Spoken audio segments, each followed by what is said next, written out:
In the studio to talk about it is correspondent Rosie Wright. Rosie, what more can you tell us about this vaccine passport scheme in Scotland? A very good morning to both of you. Well, from the 1st of October, if you're 18 and older, you want to go to a nightclub, you're going to need your ID in Scotland and your vaccine passport too. For all venues inside, where you'd be standing up and you've got over 500 people, you're going to need your jab. Outdoor events, for unseated events, 4,000 people or more, you're going to need it. So that's all things like football matches, large-scale football matches, outdoor festivals. And there's quite a lot of complexity about how this is actually going to be put into place. So they have a new Scotland app, the NHS Secure Scotland, where you should be able to download a QR code or get a paper copy of your certificate so that you've got some kind of proof that you're over 18, you want to go to a club or not, you can get in. Is there an alternative, though? So if you aren't double jabbed, is there another alternative? So is there a test that you can do or something different? Or is it just simply the passport scheme is all they're talking about at the moment? Well, part of the purpose of the passport scheme is to encourage people to get the 2 jabs. Nicola Sturgeon's got several motivations. One is to sort of be able to, in her words, safely be able to reopen venues.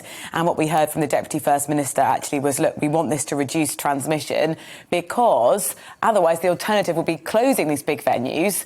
But like I said, you know, if they want these places to open and they want people to go in them, they want them to have the 2 jabs. If we look at in Scotland the percentage of people who've had the vaccine, as soon as you get to age 40, where you're 39 and younger, it's about 30% of the cohort of that age group who haven't had the jabs. So there are some alternatives in some places. If you are someone who is exempt from getting the vaccine, you can show proof of that. But it's pretty clear if you're going to go to a nightclub, you've got to have 2 jabs. And that is part of the reason they're doing this, because they want that cohort of the under 40s to go and get 2 injections. How's it been received by the people?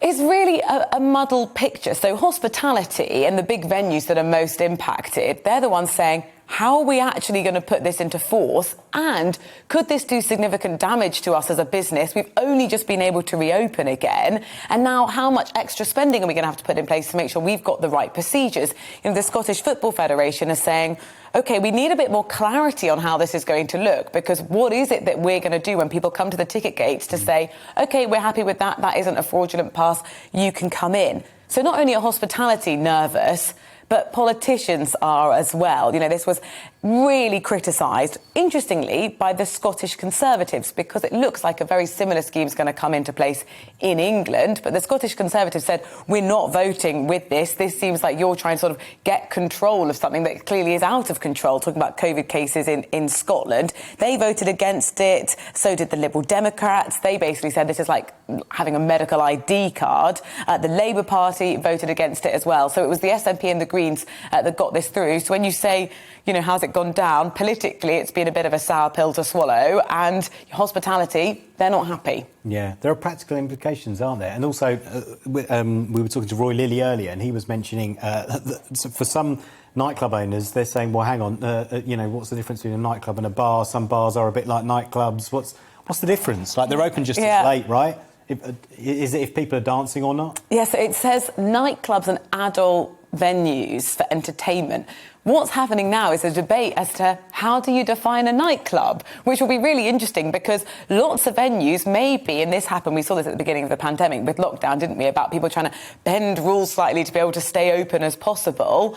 We may find venues that you go to where you would maybe have a drink and a dance in the evening trying to claim that they don't fit the criteria of nightclub. Until there's a clear definition, it's going to be tricky and people will try and wiggle out of it, I'm sure. I think they just need to make it a blanket thing if they're going to do anything like that. Otherwise I think if there's a sticky dance floor, it's definitely a nightclub. Sticky dance floor is a nightclub. That's the definition. I think that's actually the legal definition. The legal definition. Yeah. There we go from Paul Hawkins. Thank you so much. It might not be. It's possible. I know.